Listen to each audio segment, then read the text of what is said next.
ਸਤਿ ਸ਼੍ਰੀ ਅਕਾਲ। ਸਾਡੇ ਨਾਲ ਹੁਣ ਕੁਝ ਯਾਤਰੀ ਨੇ ਜਿਹੜੇ ਇੰਗਲੈਂਡ ਤੋਂ ਆਏ ਆ, ਉਹਨਾਂ ਦੇ ਨਾਲ ਉਹਨਾਂ ਕੋਲ ਪੁੱਛਦੇ ਆ ਕਿ ਉਹਨਾਂ ਦਾ ਸਫ਼ਰ ਕਿਹੋ ਜਿਹਾ ਰਿਹਾ।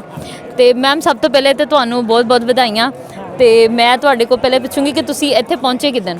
ਹਾਂਜੀ, ਅਸੀਂ ਪਾਕਿਸਤਾਨ ਵੀਜ਼ਾ ਲਿਆ ਸੀਗਾ। ਹਾਂਜੀ, ਅਸੀਂ ਗਰੁੱਪ ਦੇ ਨਾਲ ਆਏ ਆ। ਅੱਛਾ। ਹਾਂ, ਸਾਡੇ ਗਰੁੱਪ ਵਾਲੇ ਨੇ ਜਿਹੜੇ ਆ ਫਾਊਂਡੇਸ਼ਨ ਵਾਲੇ ਆ, ਗੁਰਜੀਤ ਸਿੰਘ। ਹਾਂਜੀ, ਉਹਨੇ ਸਾਡਾ ਸਾਰਿਆਂ ਦਾ ਵੀਜ਼ਾ ਲਵਾ ਕੇ ਦਿੱਤਾ। ਅੱਛਾ। ਉਹਨੇ ਸਾਰਾ ਇੱਥੇ ਅਰੇਂਜਮੈਂਟ ਕੀਤਾ ਸਾਡੇ ਲਈ, ਰਹਿਣ ਲਈ ਵੀ, ਹਾਂਜੀ, ਖਾਣਾ ਪੀਣਾ, ਸਾਰੀ ਗੁਰੂ ਘਰਾਂ ਦੀ ਯਾਤਰਾ ਅਸੀਂ ਉਹਨਾਂ ਦੇ ਸਾਥ ਕੀਤੀ ਆ। ਚਲੋ ਠੀਕ ਹੈ। ਹਾਂ, ਪਰ ਸਾਨੂੰ ਬਹੁਤ ਅੱਛਾ ਲੱਗਾ ਇੱਥੇ ਦਾ ਮਾਹੌਲ।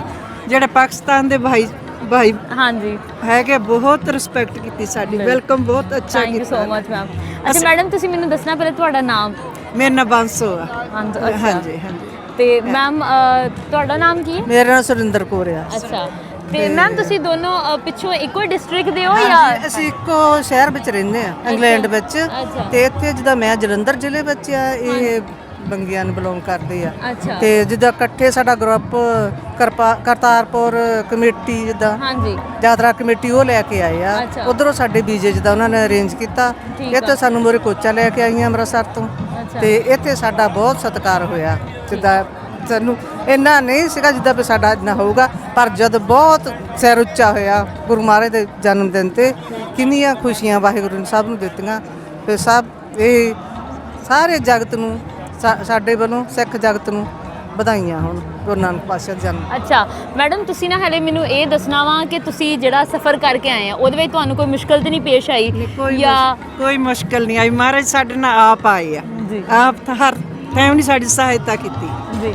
ਅੱਛਾ, ਤੇ ਇੱਥੇ ਤੁਹਾਡਾ ਜਿਹੜੇ ਲੋਕਾਂ ਨਾਲ ਤੁਸੀਂ ਮਿਲੇ ਆ, ਉਹਨਾਂ ਨੇ ਤੁਹਾਡਾ ਕਿਹੋ ਜਿਹਾ ਸਵਾਗਤ ਕੀਤਾ? ਖਾਣੇ ਕਿੱਥੇ ਕਿੱਥੇ ਗਏ ਹਲੇ ਤੱਕ, ਤੇ ਅੱਗੇ ਕਿੱਥੇ ਕਿੱਥੇ ਜਾਣਾ? ਅਸੀਂ ਬਿਆਨ ਨਹੀਂ ਕਰ ਸਕਦੇ ਵੀ ਇੰਨਾ ਸਾਡਾ ਵੀ ਨਹੀਂ ਸਵਾਗਤ ਕੀਤਾ ਇੱਥੇ ਦੇ ਪਾਕਿਸਤਾਨ ਦੇ ਭਾਈਚਾਰੇ ਨੇ। ਹਾਂਜੀ, ਅਸੀਂ ਕਰਤਾਰਪੁਰ ਸਾਹਿਬ ਜਾਏ ਆ। ਹਾਂਜੀ, ਪੰਜਾ ਸਾਹਿਬ ਜਾਏ ਆ। ਅੱਛਾ।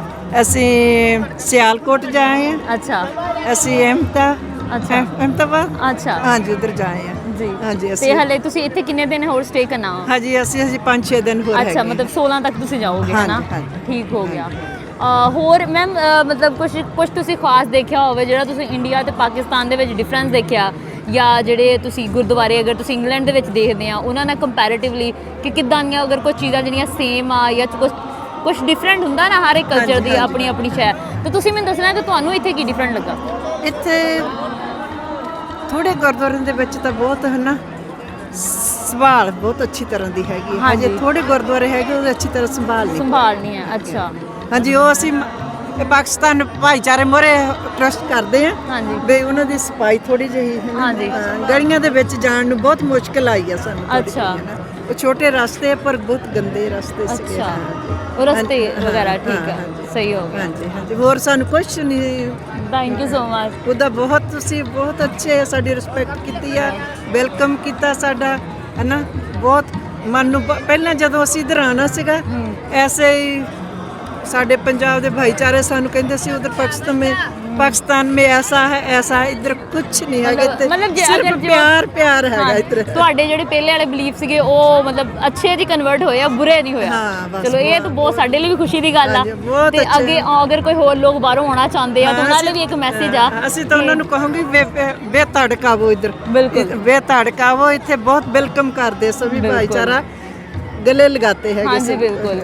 ਸਾਡੇ ਲਈ ਵੀ ਇਹ ਬੜੀ ਪ੍ਰਾਊਡ ਦੀ ਗੱਲ ਆ ਕਿ ਤੁਸੀਂ ਆ ਰਹੇ ਆ ਤੇ ਤੁਹਾਨੂੰ ਕੋਈ ਕੰਪਲੇਨ ਨਹੀਂ ਹੈ ਸਾਡੇ ਤੋਂ। ਸਾਨੂੰ ਕੋਈ ਕੰਪਲੇਨ ਨਹੀਂ, ਬਹੁਤ ਅੱਛਾ ਸਾਨੂੰ ਤਾਂ ਇਤਨਾ ਮਹਿਸੂਸ ਨਾ, ਆਪਣੇ ਭਾਈਚਾਰੇ ਨਾਲੋਂ ਵੀ ਉਧਰ ਨਾਲੋਂ ਇੱਧਰ ਰਿਸਪੈਕਟ ਜ਼ਿਆਦਾ ਮਿਲੀ ਹੈ ਸਾਨੂੰ। ਬਹੁਤ ਸ਼ੁਕਰੀਆ ਜੀ ਤੁਹਾਡਾ, ਬਹੁਤ ਅੱਛਾ ਲੱਗਾ ਤੁਹਾਡੇ ਨਾਲ ਗੱਲ ਕਰਕੇ ਜੀ।